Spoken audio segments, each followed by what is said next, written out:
जय जगन्नाथ सांग मैंने पुणी थे स्वागत कर मोर YouTube channel Odia education vibes को। आज आम डिस्कसन करवा +3 फोर्थ सेमिस्टर जो या पूर्व आम प्रीवियस वीडियो मानक आलोचना करते आमर डिमिरी फुल गल्प संपर्क में डिमिरी फुल आबे बंची है कि ये गल्प संपर्क आम आलोचना कर सारी टेक्स्ट जहाँ जो मैंने देखना जाकि चैनल प्लेलिस्ट अच्छी चेक करेंगे देखनी आज आम डिस्कसन करवा आउ गोटे अन्य एक गल्प शिकार भगवती चरण पाणिग्राही शिकार गल्प संपर्क में आज आलोचना करवा है टेक्स्ट मध्यम तो वीडियो स्टार्ट करने पूर्व आपण कही रखी चैनल को जो मैंने नुआ कर चैनल टी फटाफट सब्सक्राइब कर दिंतु एवं पाखे बेल आइकन ऑन कर दिंतु आउ डिस्क्रिप्शन में मोर टेलीग्राम चैनल लिंक अच्छे सेठी जाई जॉइन हो जातु। तो शिकार गल्प आरंभ करने पूर्व आम प्रथमे गाल्पिक बा लेखकों संपर्क किसी जाना देन तापर आम शिकार गल्प आलोचना करवा है। तो प्रथम स्टार्ट करवा चलतु भगवती चरण पाणिग्राही जी शिकार गल्प लिखिं है।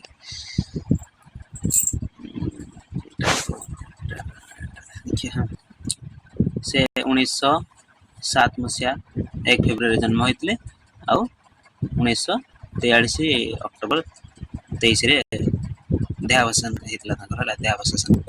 तो यहाँ आम दरकार ना है तो खाली जस्ट मन रखापी फर्मालिटी तो आम देखा लेखक परिचय देखा। पुरी विश्वनाथपुर शासन स्वप्नेश्वर पाणिग्राही पुत्र होती किए ना भगवती चरण पाणिग्राही। मार्क्सवादी चेतनार से होती भगीरथ कारण मार्क्सवादी ओडिशा रे जो मार्क्सवादी चेतना को नहीं साहित्य सब रचना कराला प्रथम से मार्क्सवादी चेतना को से ओडिशा रे प्रथम प्रदर्शन करथिले। तो ताकु नहीं से बहुत गल्प मध्य लिखते से मार्क्सवादी चेतना ऊपर है लगी मार्क्सवादी बा प्रगतिवादी चेतना जोटा कहते है प्रगतिवादी चेतना ऊपर। वामपंथी आंदोलन से होउछन जने प्रवक्ता 1935 नवजुग साहित्य संसद गठन करते 1935 एक सांस्कृतिक संगठन हूँ नवजुग साहित्य संसद किए गठन करते भगवती चरण पाणिग्राही गठन करते। आ 1936 प्रगतिवादी साहित्य पत्रिका से नवजुग साहित्य संसद मुखपत्र था कौन ना आधुनिक पत्रिका है कि से प्रकाश करते किए ना से भगवती चरण पाणिग्राही। देन से चाकरी नक खटिखिया मनुष्यर दाबी संग्राम जारी रखी है कि। तो भगवती चरण पाणिग्राही जी सी होती कालिंदी चरण पाणिग्राही भाई है कि भाई। देन शोषण विरुद्ध रे स्वर उत्तोलन करिसेंती कि गाल्पिक गल्प मानकरे गल्प संसार रे देखा जाए से सर्वमोट 12टी गल्प लिखिते से जंगली हूँ प्रथम क्षुद्र गल्प है। जीवन समाधि समयातीत वंचिता झड़ मीमांसा आरंभ शेष मजलिस मिश्रंक कोप शिकार हातुड़ी और दा इत्यादि। शिकार गल्प मार्क्सवादी श्रेणी संघर्ष उपर आधारित जो शिकार गल्प आम वर्तमान आलोचना करवा सेटा होछि मार्क्सवादी बा प्रगतिवादी श्रेणी संघर्ष उपर आधारित है कम्युनिस्ट है कि कम्युनिस्ट जोटा मार्क्सवादी है कम्युनिज्म है तारी संघर्ष उपर आधारित। खटिकिया मनीष जोटा आमर बुर्जुआ प्रोलेटारिएट जो अच्छी तार उपर आधारित। आदिवासी मनुष्यर सरलता और तार उपर सभ्य मनुष्यर अत्याचार कटाक्ष कर भगवती चरण पाणिग्राही गल्प शिकार गल्प सामाजिक अविचार विरुद्ध में अवदमित विद्रोहर अग्निकणा उपर रेखापात कर गाल्पिक। तो आमर स्वल्प गाल्पिक गल्प परिचय आम गाल्पिक परिचय देखीदे देन जी आम शिकार गल्प ऊपर से अंचल घिनुआर नाम विख्यात शिकारी हिसाब से। तो से अंचल जेकोसी गोटे अंचल कथा कहुई तो अंचल नाटा तो मेंशन ना। तो से अंचल घिनुआ बोली जड़े चरित्र है घिनुआ बोली जड़े व्यक्ति अच्छी से शिकार हिसाब से जड़े विख्यात है सी शिकारी बा शिकार करे से शिकारी हिसाब से तार नाम विख्यात। से बंधुक मारी जाने ना से बंधुक मारी जाने ना बंधुक मारी शिकार करे ना से कौन तार प्रधान अस्त्र होउची निज हाथ तैयारी धनुषर कार घिनुआर तार निजर प्रधान अस्त्र होउची कौन ना धनुषर से धनुषर ही द्वारा ही से तार शिकार करे। से तीर मारिला बेले चित हो पड़े तार तीर मारिवार तार स्टाइल देखो किपरि ना तीर मारिला बेले चित हो पड़े। बाँ पादटी ଧନୁରେ ଲଗାଇ ବାଁ ପାଦଟି କ'ଣ କରେ ନା ଧନୁରେ ଲଗାଇ ଦେଇ କାନ ପର୍ଯ୍ୟନ୍ତ ତୀରଟି ଟାଣି ନେଇ ଛାଡ଼ିଦିଏ। ମାନେ କେତେ ଜୋର ତଳ ଆଡ଼ୁ ଗୋଡ଼ କତରୁ ଲଗେଇ ଦେଇକି କାନ ପର୍ଯ୍ୟନ୍ତ ଟାଣି ଛାଡ଼େ, ମାନେ କେତେ ରେସ୍ରେ ଯାଉଥିବ ତାଙ୍କ ତୀର। ମାଇଲିଏ ଦୂରରୁ ତୀର ମାରି ସେ ଲାଖ ପିନ୍ଧିପାରେ। ମାଇଲିଏ ଦୂରରୁ ତୀର ମାରି ତାର ଲକ୍ଷ୍ୟ ସେ ଭେଦିପାରେ। ଏହି ଧନୁଷର ସାହାଯ୍ୟରେ ସେ ହରିଣ, ସମ୍ବର, ବାର୍ହା, ଭାଲୁ ମାରିଛି ଅଗଣିତ ବା ଅଗଣନ ବା ସେ ଜାଣିନି କେତେ ମାରିଛି। ଚିତାବାଘ ମାରିଛି ଅନେକ, ଚିତାବାଘ ମଧ୍ୟ ଅନେକ ମାରିଛି, କିନ୍ତୁ ମହାବଳ ବାଘ ମାରିଛି ମୋଟେ 2ଟା। କେତୋଟି ମହାବଳ ବାଘ ମାରିଛି? ମାତ୍ର 2ଟି। ମହାବଳ ମାରି ସେ ଡେପୁଟି କମିଶନରଙ୍କ ଠାରୁ ବେଶ ପୁରସ୍କାର ମଧ୍ୟ ପାଇଛି। କିଏ? ଘିନୁଆ। ହେଲା, ଦେନ୍ ଦେଖିବା। ସେଦିନ ସକାଳୁ ସେ ଏକ ଅଦ୍ଭୁତ ଶିକାର ନେଇ ଡେପୁଟି କମିଶନରଙ୍କ ବଙ୍ଗଳା ପାଖରେ ହାଜର ହେଲା। ସେ ଯେହେତୁ ୟା ପୂର୍ବରୁ ବାଘ ମାରିକି ସେ ଶିକାର କରି ପୁରସ୍କାର ପାଇଛି ଡେପୁଟି କମିଶନର ପାଖରୁ, ତ ସେଦିନ ଗୋଟେ ସକାଳେ, କୌଣସି ଏକ ସକାଳେ ହେଲା କି ଏକ ଅଦ୍ଭୁତ ଶିକାର ନେଇ ଡେପୁଟି କମିଶନରଙ୍କ ବଙ୍ଗଳା ପାଖରେ ସେ ହାଜର ହେଲା। କିଏ? ଘିନୁଆ। ଗୋଟିଏ କାନ୍ଧରେ ତାର ଧନୁଟି ଝୁଲୁଛି, ଗୋଟିଏ କାନ୍ଧରେ ତାର ଧନୁ ଝୁଲୁଛି, ହାତରେ 2-3ଟା ତୀର, ହାତରେ 2-3ଟା ତୀର, ଆଉ କାନ୍ଧରେ ଟାଙ୍ଗିଟି ପଡ଼ିଛି। ଟାଙ୍ଗିଟି ମାନେ କହିଲେ ଯୋଉ ଟାଙ୍ଗିଆ ହେଲା, ଯୋଉଟା କାଠ ଆଣନ୍ତି ଆମେ, ଟାଙ୍ଗିଆଟିଏ ପଡ଼ିଛି। ଘିନୁଆକୁ ଏ ବେଶରେ ଦେଖି ଅର୍ଦ୍ଦଳି ପଚାରିଲା। ଅର୍ଦ୍ଦଳି ଜଣେ ବ୍ୟକ୍ତିଙ୍କ କଥା ଆଉ ଗୋଟେ ଚରିତ୍ର ଆଇଲା। ଅର୍ଦ୍ଦଳି ପଚାରିଲା। ଘିନୁଆ ଯେତେବେଳେ ଯାଇକି ପହଞ୍ଚିଛି ଡେପୁଟି କମିଶନରଙ୍କ ବଙ୍ଗଳା ପାଖରେ, ତ ତା ହାତରେ ଏଇଭଳିଆ ଧନୁଟିଏ ଅଛି, ଆଉ 2-3ଟା ତୀର ମଧ୍ୟ ରହିଛି, ତା କାନ୍ଧରେ ଟାଙ୍ଗିଆଟେ ମଧ୍ୟ ପଡ଼ିଛି। ତ ଘିନୁଆକୁ ଏ ବେଶରେ ଦେଖି ଅର୍ଦ୍ଦଳି ପଚାରିଲା, କିରେ ଆଜି କି ଶିକାର ଆଣିଛୁ? କାରଣ ଯେହେତୁ ସେ ଘିନୁଆ ଯାଏ ସେଠି ଶିକାର ନେଇ ପୁରସ୍କାର ଆଶାରେ, ତ ପ୍ରାୟ ସମୟ, ତ ସେଥିପାଇଁ ତାକୁ ଦେଖି ଘିନୁଆକୁ ପଚାରିଛି, ଅର୍ଦ୍ଦଳି ବୋଲି ଜଣେ ବ୍ୟକ୍ତି, ସେ ପଚାରିଛି ଘିନୁଆ ସେଠି ଆଜି କି ଶିକାର ଆଣିଛୁ? ଘିନୁଆ ସଙ୍ଗେ ତାର ଭଲ ଜଣାଶୁଣା। କାର? ଅର୍ଦ୍ଦଳିର। ତାର ବକ୍ସିସର ଅଂଶୀଦାର ସେ କେତେ ଥର ହୋଇଛି, ମାନେ ସେ ଡେପୁଟି କମିଶନର ପାଖରୁ ସେ ବକ୍ସିସ କେତେ ଥର ତାକୁ ଦେଇଛି କାହାକୁ? ଘିନୁଆକୁ। ତ ସେଥିପାଇଁ ବକ୍ସିସରୁ ମଧ୍ୟ ସେ କିଛି ପରସେଣ୍ଟେଜ ନିଏ ବା ଅଂଶୀଦାର ବା ଅଂଶ ମଧ୍ୟ କିଛି ସେ ନିଏ, ହେଲା କି। ଉତ୍ତରରେ ଘିନୁଆ ତାର ମଇଳା ଦାନ୍ତ 2 ଧାଡ଼ି କେବଳ ଦେଖାଇଦେଲା। ସେ ଯେତେବେଳେ ପଚାରିଛି ଆଜି କ'ଣ ଆଣିଛୁ, କି ଶିକାର ଆଣିଛୁ, ତ ସେ ଉତ୍ତର ନ ଦେଇ କ'ଣ କରିଛି ନା ଘିନୁଆ ତାର ମଇଳା ଦାନ୍ତ 2ଟି କେବଳ ଦେଖାଇଦେଲା। ସେ ହସିଲା କି ଖେଙ୍କିଲା ଜାଣିବାର ଉପାୟ ନାହିଁ। ସେ ହସିଲା କି ତାର ଖେଙ୍କିଲା ତାହା ଜାଣିବାର ଉପାୟ ନାହିଁ ବୋଲି ଗାଳ୍ପିକ କହୁଛନ୍ତି। ପ୍ରକୃତରେ ହସ ବୋଲି ଯାହାକୁ କୁହାଯାଏ, ଘିନୁଆ ଠାରେ ତାହା କେହି କେବେ ଦେଖି ନାହିଁ। ବେଳେ ବେଳେ ସେ ଏଇପରି ଦାନ୍ତ ଦେଖାଏ, ତା ହସ ନୁହେଁ କି କାନ୍ଦ ନୁହେଁ, କେବଳ ଦାନ୍ତ ଦେଖା। ତାହେଲେ ବେଳେବେଳେ ସେ ଏମିତି ଦାନ୍ତ ଦେଖାଏ ଯେ ସେଟା ତାର ହସ ନୁହେଁ କି କାନ୍ଦ ନୁହେଁ, ସେଟା କେବଳ ତାର ଦାନ୍ତ ଦେଖା ବୋଲି ଗାଳ୍ପିକ କହୁଛନ୍ତି। ପୁଣି ଅର୍ଦ୍ଦଳି ପଚାରିଲା, କିବେ କି ଶିକାର ଆଜି ଆଣିଛୁ? ପୁଣି ଅର୍ଦ୍ଦଳି ପଚାରିଛି, କି ଶିକାର ଆଜି ଆଣିଛୁ? ପୁଣି ଘିନୁଆ ତାର ଗାମୁଛାରେ ବନ୍ଧା ହୋଇଥିବା ଗୋଟିଏ ପଦାର୍ଥକୁ ଦେଖାଇ କହିଲା ଯେ ସେ ଆଜି ଏକ ମସ୍ତ ଜାନୁଆର ଶିକାର କରି ଆଣିଛି। ଅର୍ଦ୍ଦଳି ପୁଣି ପଚାରିଲା, କ'ଣ ବାଘ ଆଣିଛୁ ବା ବାଘ ଆଣିଛୁ? ପ୍ରଶ୍ନ ପଚାରିଲା। ଘିନୁଆ ମୁଣ୍ଡ ହଲାଇ ନାଇଁ ଜଣାଇଲା। ଘିନୁଆ ମୁଣ୍ଡ ହଲାଇ ମନା କଲା। ପୁଣି ପଚାରିଲା ଅର୍ଦ୍ଦଳି, ତେବେ କ'ଣ ଚିତା, ଭାଲୁ, ବାରା, ତାହେଲେ କ'ଣ ଆଣିଛୁ? ଘିନୁଆ କେବଳ ମୁଣ୍ଡ ହଲାଇଲା, ମାନେ ମନା କରୁଥାଏ, ମୁଣ୍ଡ ହଲାଇ ନା ସେ ଆଣିନି। ପୁଣି ଅର୍ଦ୍ଦଳି ପଚାରୁଛି, ଆଉ ତେବେ କ'ଣ ବେ? ଆଉ ତେବେ ତାହେଲେ କ'ଣ ବେ? ମାନେ ଆଉ ତାହେଲେ ତୁ କ'ଣ ଆଣିଛୁ? ତାହେଲେ ଅର୍ଦ୍ଦଳି ପଚାରୁଛି।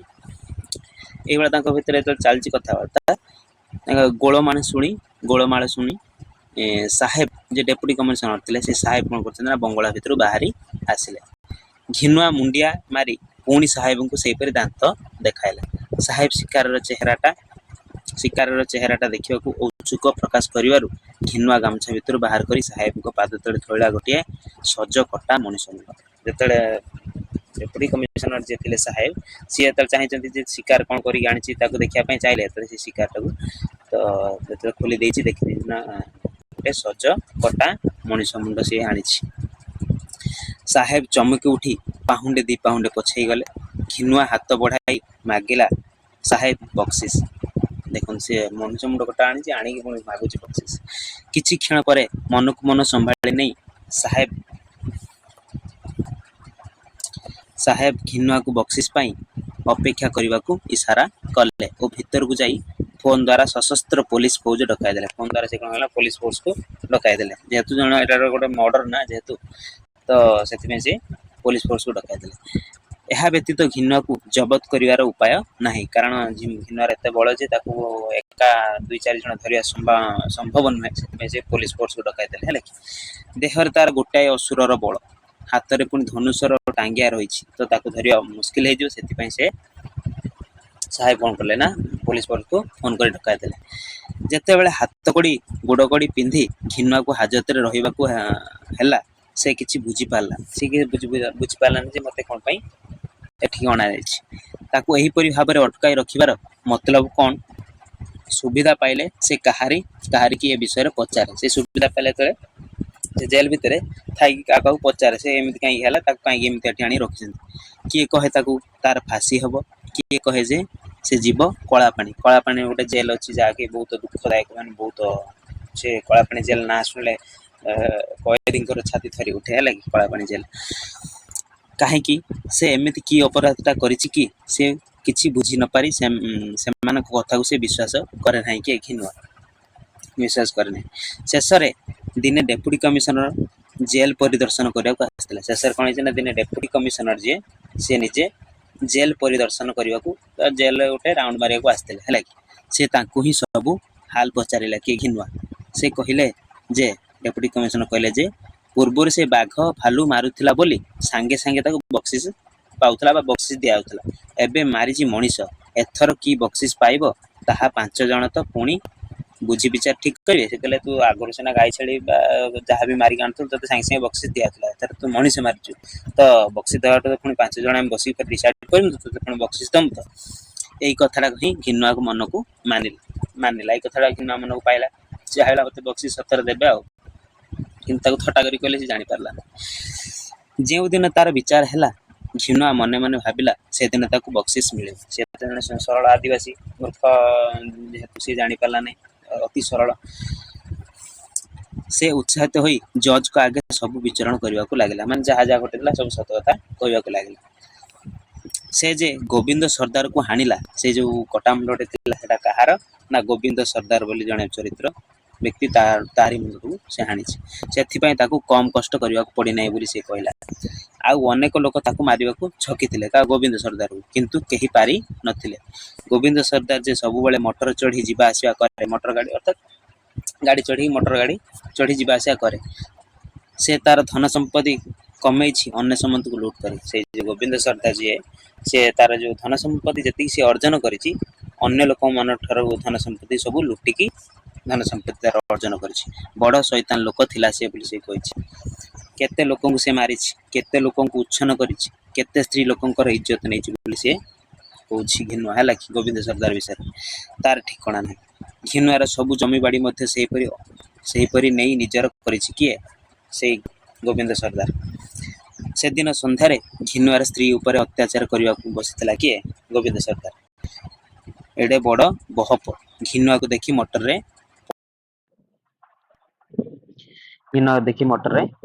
ପଳାଉଥିଲା। ଟିକେ ରହିଲା। ଦେନ ଆମେ କୋଉଠିଥିଲା? ହଁ ହଁ, ଘିନୁଆକୁ ଦେଖି ମଟରରେ ପଳାଉଥିଲା। ତା ସ୍ତ୍ରୀ ଉପରେ ଅତ୍ୟାଚାର କରିବାକୁ ବସିଥିଲା, କିଏ? ଗୋବିନ୍ଦ ସର୍ଦ୍ଦାର। ତାପରେ ଘିନୁଆକୁ ଯେତେବେଳେ ଦେଖି ସେ ମଟରରେ ଚଢି ପଳେଇ ଯାଉଥିଲା, ଭାବିଥିଲା ତା ହାବୁଡରୁ ଖସି ଚାଲିଯିବ। ତାର ମଟର ଚକକୁ ତୀର ମାରି ଘିନୁଆ ମଟରକୁ ଅଚଳ କରିଦେଲା। ତା ମଟର ଚକକୁ ତୀର ମାରି ତାର ଗାଡିକୁ ଅଚଳ କରିଦେଲା। ତାପରେ ଟାଙ୍ଗିରେ, ଯୋଉ ଟାଙ୍ଗିଆ ଅଛି, ତାର ମୁଣ୍ଡଟାକୁ କାଟି ନେଲା। କାଟି ନେଇ ସିଧା ଦୌଡ଼ିଲା ରାତାରାତି ବଣ ଜଙ୍ଗଲ ଭିତରେ ଦେଇ 30 ମାଇଲ ରାସ୍ତା ଏକା ନିଶ୍ୱାସକେ ଦୌଡ଼ି ସେ ଡେପୁଟି କମିଶନରଙ୍କ ବଙ୍ଗଳା ପାଖରେ ହାଜର ହେଲା, କିଏ? ଗୋବିନ୍ଦ ସରକାର ମୁଣ୍ଡକୁ କାଟି ଘିନୁଆ କିପରି ଭାବରେ ଆସିକି ଏଠି ହାଜର ହେଲା, ଗୋଟି ଗୋଟି କରି ସବୁ ସତ କଥା ଜଜଙ୍କ ଆଗରେ କହିଦେଲା। ଦେନ ହେଲା କଣ? ଗୋବିନ୍ଦ ସର୍ଦ୍ଦାର ସାମାନ୍ୟ ଲୋକ ନୁହେଁ, ହାତରେ ତାର ଥାଏ ସବୁବେଳେ ବନ୍ଧୁକ। ଗୋବିନ୍ଦ ସର୍ଦ୍ଦାର ମଧ୍ୟ ସାମାନ୍ୟ ଲୋକ ନୁହେଁ, ତା ହାତରେ ସବୁବେଳେ ବନ୍ଧୁକ ଥାଏ। ବାଘ ଭାଲୁଙ୍କ ଅପେକ୍ଷା ଲୋକେ ତାକୁ ବେଶୀ ଭୟ କରନ୍ତି। ବାଘ ଭାଲୁଙ୍କ ଅପେକ୍ଷା ସେ ଲୋକଙ୍କର କ୍ଷତି କରେ ଢେର ବେଶୀ। ବାଘ ଭାଲୁ ଯେତିକି କ୍ଷତି କରନ୍ତିନି, ତାଠୁ ଢେର ବେଶୀ କ୍ଷତି କରେ କିଏ? ଗୋବିନ୍ଦ ସରକାର।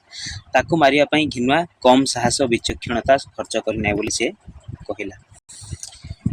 କିଛି ବର୍ଷ ତଳେ ମେଳିଆ ଝପଟ ସିଂର ମୁଣ୍ଡ କାଟିଥିବାରୁ ସାହେବ ଡୋରାକୁ 500 ଟଙ୍କା ବକ୍ସିସ ଦେଇଥିଲା। ସେ କହୁଛି, ପୁଣି ଘିନୁଆ କହୁଛି ଯେ କିଛି ବର୍ଷ ତଳେ ମେଳିଆ ଝପଟ ସିଂର ମୁଣ୍ଡ, ମେଳିଆ ଝପଟ ସିଂ ବୋଲି ଗୋଟେ ବ୍ୟକ୍ତି ଥିଲା, ତାର ମୁଣ୍ଡକୁ କିଏ କାଟିଥିଲା ନା डोरा बोली जड़े व्यक्ति है कि से जो मेलिया झपट सिंह मुंड काटी डोरा को से जो साहेब डेप्यूटी साहेब 500 टंका 500 टंका बक्सीस देते। झपट सिंह तो एक रकम भल लोक था झपट सिंह किंतु एत खराब लोक ना सी भल लोक था मुंड काटी देता बोली डोरा को आप 500 टंका बक्सीस देते।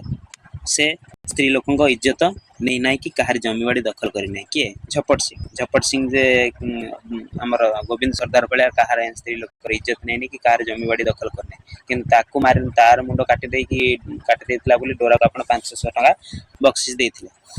से केवल खजना खाना लुटी करथिला किंतु से खजना खाना खाली लुटी करथिला के ना झपट सिंह आउ केते जण सिपाही को मध्य मारिथिला के झपट सिंह। गोविंद सरदार किंतु बड़ भयंकर लोक ताकू मारिथिबारु घिन्वा को अधिक बक्सीस मिलवा उचित बोली से कहिछि किंतु गोविंद सरदार तो ताठू आउरी खतरनाक लोक ताकू जेहेतु मु मारिछि तो मते अधिक बक्सीस मिलवा दरकार बोली घिन्वा मन माने भाबुछि।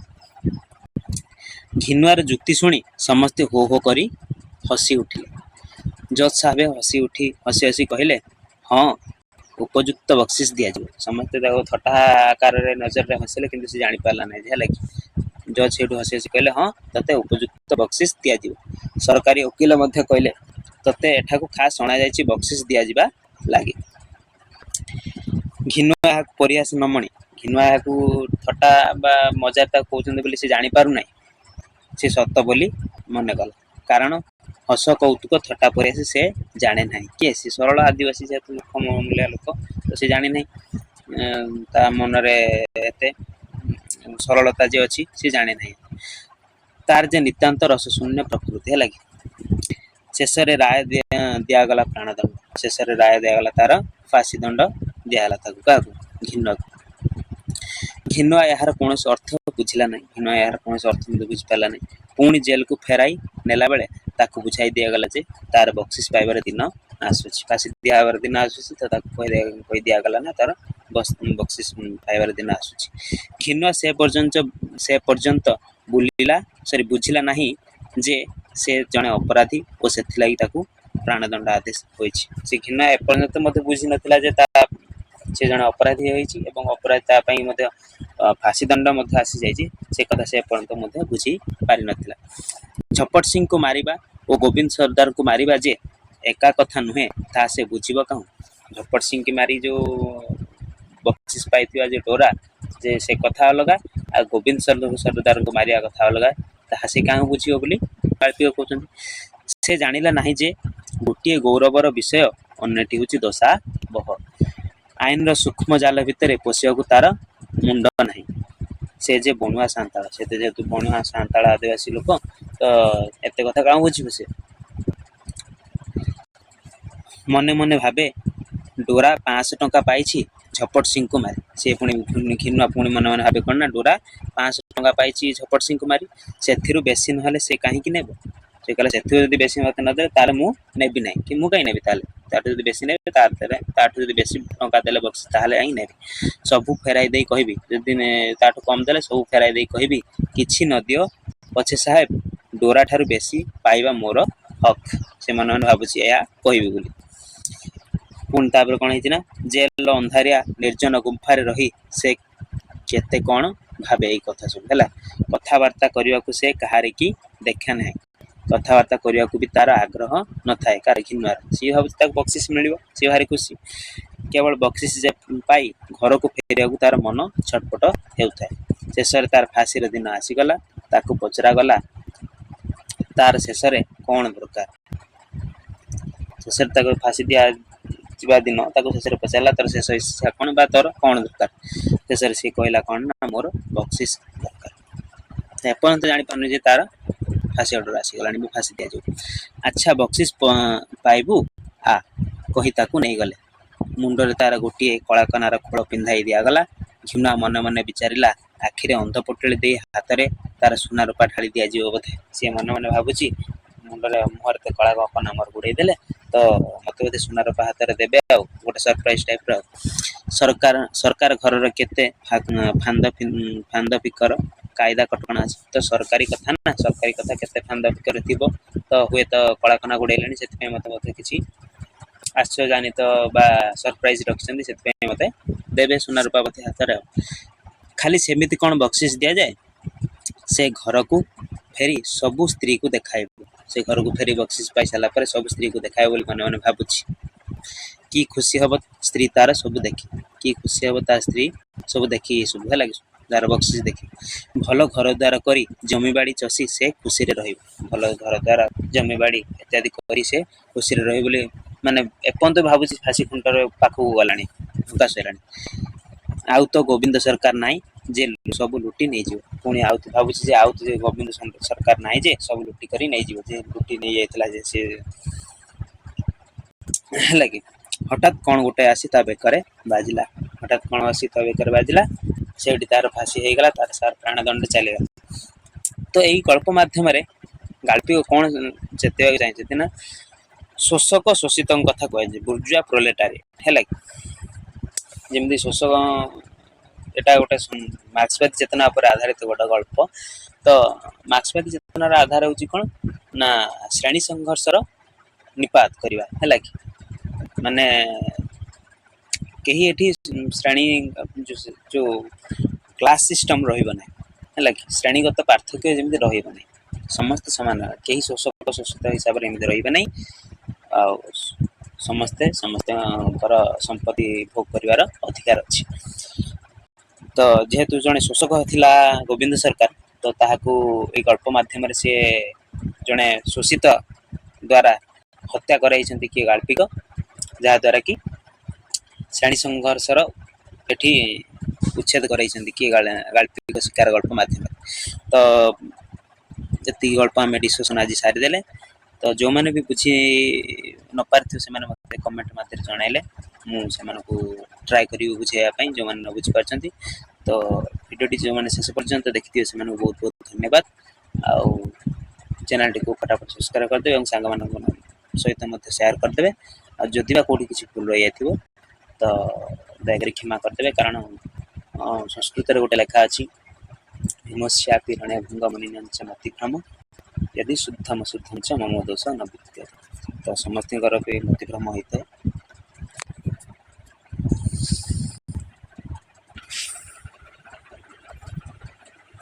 ତ ମୁନି ଋଷି ତଥା ବଡ଼ ବଡ଼ ବିଦ୍ୱାନ ମାନଙ୍କର ମଧ୍ୟ କଦବା କିଞ୍ଚିତ କେତେବେଳେ କେମିତି ଭୁଲ ହେଇଯାଏ। ତ ମୁଁ କଣ ତାଙ୍କ ଆଗରେ ମୁଁ ତ ତୁଛଟି, ତ ମୋର ବି କେତେବେଳେ କେମିତି ଭୁଲ ହେଇଯାଇଥାଏ। ତ ଦୟାକରି କ୍ଷମା କରିଦେବେ। ତ ସେଥିପାଇଁ ସରି କହି ରଖୁଛି। ଆଉ ଭିଡ଼ିଓଟି ଏଇଠି ଏଣ୍ଡ କରିବା। ଜୟ ଜଗନ୍ନାଥ, ବନ୍ଦେ ଉତ୍କଳ ଜନନୀ।